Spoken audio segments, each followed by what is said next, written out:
another exciting edition of One-on-One with Stephanie. I'm Stephanie Jambo. Today I am super excited. I have got a special guest all the way from Nollywood. In fact, all the way from Nigeria. I'm a bit nervous. I'm never nervous in my interviews, but for some reason I am very nervous, and you can hear my pitch going a bit higher. You ladies out there, you ready for some eye candy?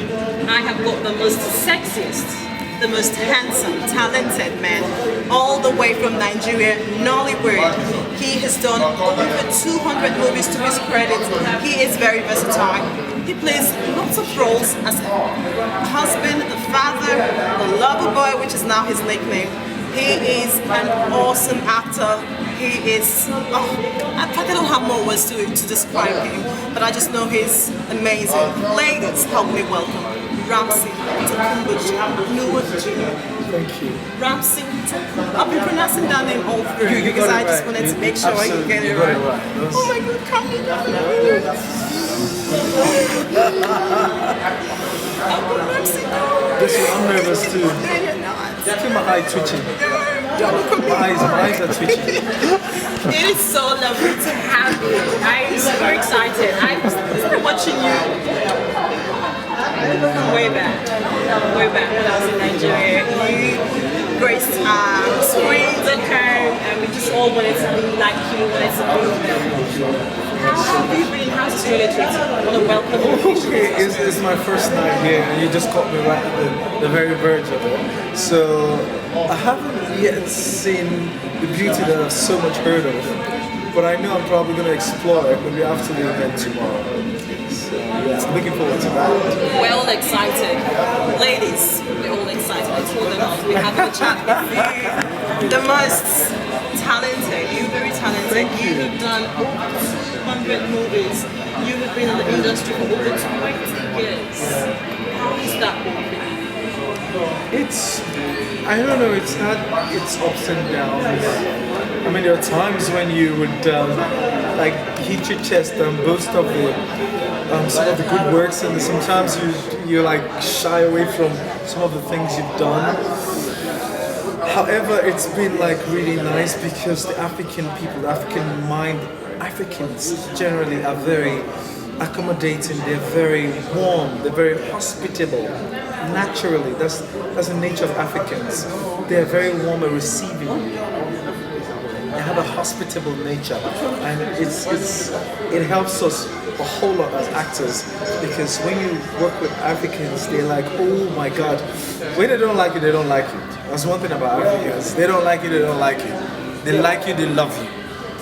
And I have been in the mix with most of the Africans where certain characters that I play in the movies, they don't like it. Oh my God, the way they lash out at me is like, oh my, I hate myself.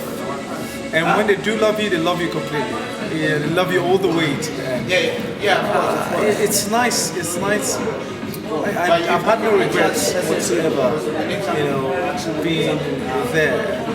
Has movie been something you've always wanted to do? Not exactly. I actually wanted to be an aeronautic engineer. I know exactly. I do know. I've always loved everything about aeronautics, but it didn't work out for me. So I went into the movies. You're very talented, Ramsey, and it's such an honor to sit next to you. Thank you. How would you describe Nollywood now? You guys, I think there's a wind of earth that's just running through Nollywood, Exactly. and we've been here watching the movies and saying, what would you say about Nollywood and the stage? I think it's gotten to that point where there's that, that drastic change in turnover. Like when we started Nollywood was like making bread out of stone. What the Bible, the proverbial saying of, you're making bread out of stone. There was nobody there to support. We had individual, independent producers and filmmakers. They weren't even filmmakers. They didn't understand what filmmaking was all about. But everybody came together and we gave birth to Nollywood. And at the time, it was good. All of a sudden, there was an influx of churning out movies, saturated storylines, saturated actors. technically were nosediving, and it wasn't the same anymore. That era lasted for so long. But now there's a new change where everyone's now beginning to look like, instead of us losing the industry or throwing the industry away, how can we formidably make it better? So gracefully and graciously, everyone is coming together to speaking about facilitate togetherness, that is actually coming through sort of the projects you guys have been working on, which I think is great. There's great storylines, movies are shot properly, sound quality is awesome. And I've been hearing news about you guys, Nollywood trying to collaborate with Africa as a whole. Is that true?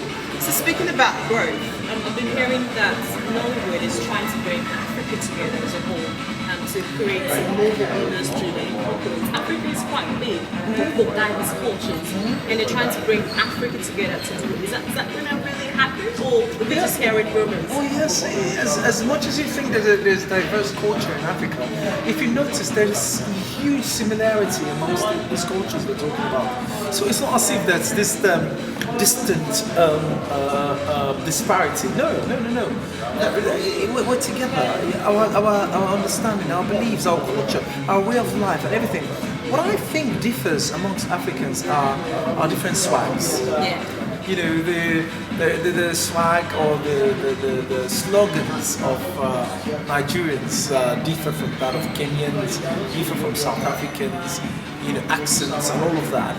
But I've come to realize that the moral upbringing and nature of our existence is similar, very, very similar.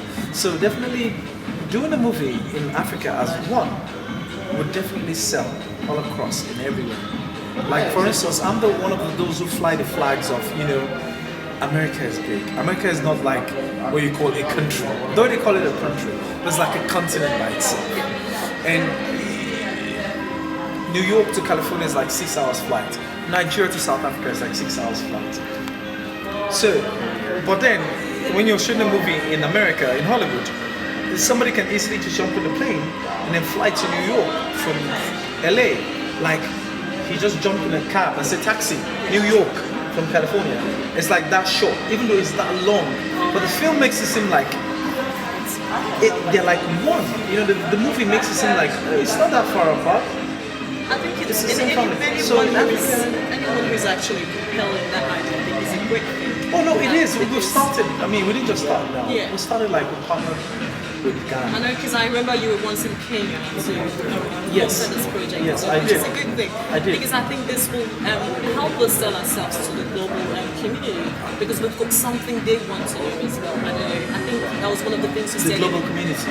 Yeah, that was one of the things you said in one of the interviews. The idea of doing it is because we have something they want. I've always felt, like I said, I've always felt the flag of wanting to actually bridge the gaps, the bridge gap in Africa where you don't need visa to go to any other part of Africa. For instance now, you don't need visa to go to any part of West Africa because you have the ECOWAS. In the eastern side too, they have the same thing, the eastern part of Africa. But generally in Africa they've not had it. But coincidentally or fortunately, I was in the World Economic Forum WEF, which held in Nigeria this year. And I heard all the leaders talking already about one situation where Africa can come together as one, where you don't need visa to go to any other country in Africa. Number one, that's the first start. Where hopefully, possibly, it's going to be like Europe. It's going to be one currency. Hopefully and possibly. Now, until then, I'm not saying that they already gave birth to it. They already birthed the idea, the initiative. Now, it's for the leaders to now work on it and see the prospect in it and make it happen. That's the political sector. I'm more of an entertainer. But my own is that I know that definitely that I can make a movie in Africa and it would seem as if we're all one without seeing the disparity in culture. I can speak with you and listen to you all day. There's so much wealth of knowledge coming out of what you're saying. But I want to bring us back. I want us to talk about you and your movies. Okay. You've done so many movies. Actually, my favorite would be one of the ones you won an award for, The Figure. I don't want us to talk about all those plenty political things. I want to bring you back to who I know you for, which is about movies. I actually, too, I love all your movies, all the movies you've done. I've loved. Although I've been like a bit like the African people say, oh, why did you do that? But my favorite probably would be the twin, the one you acted as a twin. And Dangerous Twins. Dangerous Twins. Awesome. I thought you did a fantastic job in that movie. You were just awesome. It was Thank you. breathtaking. Thank and you. also the one you won the award for in 2010, I think, the Figurine. Figurine. It was just, when you played those roles, what were you thinking when you did? Just tell me a little bit about what went down when you were playing those roles. Especially the Figurine. Yeah, Dangerous Twins, it was more like a very, very compelling technical work, you know, at the time. Because at the time we shot Dangerous Twins, Nigeria wasn't actually open to balance that equation of playing a dual character in the same frame. Not even the same scene, but in the same frame. Now, Nigeria wasn't exposed to sort of technology yet. There was need for technology to make that happen. But luckily, the director knew how to steal it, you know, manually, not digitally now, on set. And then we played it well. So it was the first at the time. It was 2004. And it was the first. You know, At when I was watching it, I was just thinking to myself, so you will play the bad role, like the bad twin, and you come back and play the good twin. Yeah. Is there any time you almost like try mixing them up, or? Yes, of course, of course. Maybe that's the essence of the work of the director. Yeah. He calls it order when you seem to be not switching characters right now, but almost having the same kind of like character. So they call you to order. That's the essence of a good director. I mean, it's quite kind of like really complicated because you may be shooting. We actually, it could take us like a day or 2 days at a time to shoot just one scene that involves the two characters in between. It might take us like, there was a time it took us 2 days to shoot just one scene because it was very technical. It was so It was technical. just done perfect. Yeah. I didn't even know it was a first one. It was just done perfectly It was the well. first twin movie in Nigeria. I've been saying to the ladies out there, because I know I've got the eye candy, Ramsey Nouah. Even the guys adore you. No, they don't. The last, Don't say that, please, they don't. The last Ghana Awards, Jim Ike was saying how he lost two of his girlfriends to you. No, and Jim was just messing around. Don't mind him. But honestly, a lot of the guys, I've watched a few of the interviews, when they call the first 5 people they look up to in Nollywood, you're number one, they call you as well. What if someone wanted to compare, how easy is it for someone to penetrate Nollywood? It's still an industry where they're still at that virgin stage. And it's like they say, the sky is big enough for every bird to fly. So right now it's still very big enough. You only just need to be good as an actor. A whole lot of people, what I've discovered is like, a whole lot of people tend to think that, oh, I can act, or I can jump in front of the camera and do what I can do, you know. But it goes a whole lot beyond that. Going beyond that is not necessarily mean that you need to go to school to study how to act. Not necessarily. Doesn't necessarily mean that you need to like read several books of acting. No.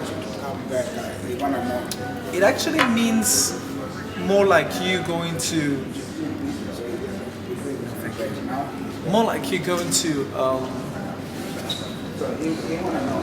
not even going to do anything. It's more like you having the passion for it. It's not about you going to do anything, but you having the passion for it. It's the passion that actually sells you through. That's what most people do not understand. They want to get involved because, oh wow, Ramsey Nouah, Two-Face, oh they're making so much money, oh they're so big, blah blah blah blah blah blah blah. And everybody's thinking that they can compete or do. It's not about competition. No. It's about you having the passion to actually do it. You want to be an actor? If you try and push, and then somebody comes like Simon Cowell, you know Simon from X Factor and all of them. You know Simon has a way of washing you down. If you're not doing it or you don't get it right, Simon would so tongue-lash you. You will hate the day you were born. Or you will hate the fact that you ever gave birth to the idea to think that you can sing. Yeah, true. Simon's like that. But the filmmaking is like, you don't need to put yourself there. You just need to be passion-driven. Because even when someone like Simon comes to tell you, oh, you're a crappy actor, or you're a crappy singer, but because you know you're passionate and you know that no matter what anybody says, I know I love this and I feel it, I'm gonna give it all. That's when you actually succeed. Okay. So no matter what anybody says to bring you down, once you're passion-driven, no, the rest is history. So to penetrate Nollywood, for any of you out there who's trying to get in there, you have to be passionate about your craft. If you know you're a good actor or an actress, you have to be passionate about your craft. It's not about... Not just about acting and not just only about acting. So every aim of profession. Yeah. Be you a doctor, be you a pilot, be you a professor, be you whatever you want to be. As long as you're passionate about it, that's what you're going to be. Even if you're like a waste disposal personnel, even if it's all about just carrying dirt, and you love it, you just love the fact that you can take away and clean the place, you realize that you're tops. You just come tops in in your industry. You come tops. Passion is everything. You have to incorporate it in anything you do, no matter what area of business. Yeah. I'm going to bring you back a bit as well, talk a little bit something a bit more personal. You have managed over the years to I don't want to use the word hide, but to stay away, so not so much from the eye of the media, especially with your family. How have you managed to do this perfectly well? It's been what has kept my head above the waters a whole lot, and I love my wife for that. You know, Emilia, she's a wonderful woman. She's not even the ordinary woman, in the sense that I say it a whole lot to all the women out there. Look, you have to be like not just a double woman, but a triple woman to actually marry people in my profession. And that's why they always tell her, I don't know how you do it. I don't know how you deal with your husband. What do you say? How do you take it when you see him kissing and everything? And even sometimes the fans come and say it to me, how does your wife take it? I'm like, look, stop throwing that question at me, because my wife is not like you. My wife can't be like you.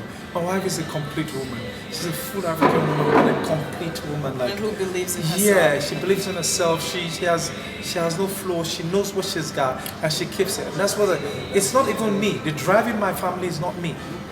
It's not by my power, it's by my wife. My wife makes that thing work out, because without her, I'm sure my family would have been in disarray right now.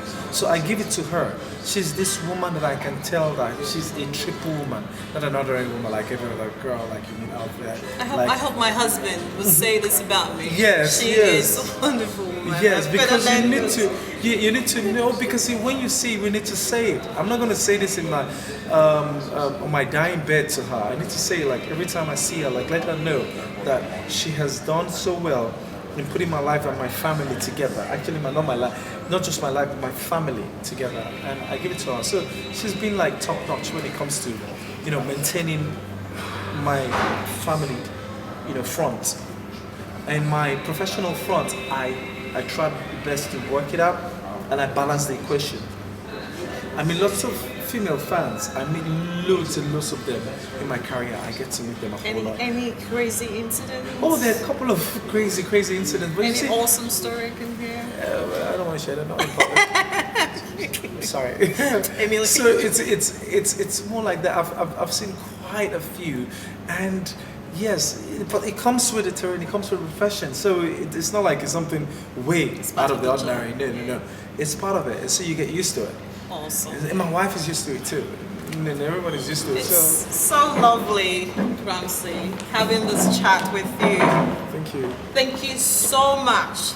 That's Ramsey Tokunbo Nouah Jr. I'm trying to pronounce that middle name very well, because I hate to spoil it, because Nigerians were very particular about our name pronunciation. Indeed, you're going to get tongue lashed if you don't get it right. So I have to say it right. It's Ramsey Tokunbo Nouah Jr. Why am I shaking my head? I can't. Ramsey Tokunbo Nouah Jr. Exactly. Why am I still shaking my head? It's because you want to get it right. You want to make sure you're not going I want to make sure I'm getting it right. Like on every emphasis of the syllable. Yes. You hit it. I have to get it. Because I'm talking to the most They said you're the most handsome man in Nollywood.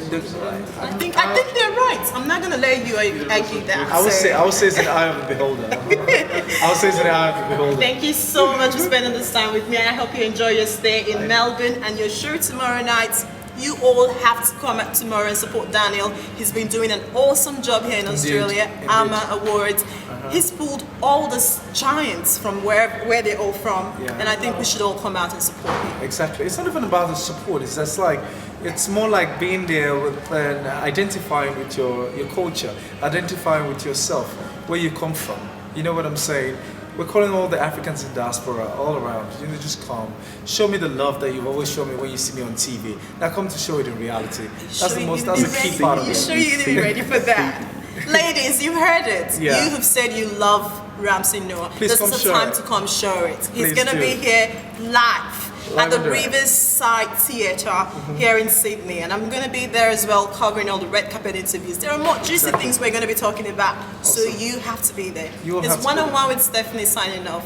One love, brother.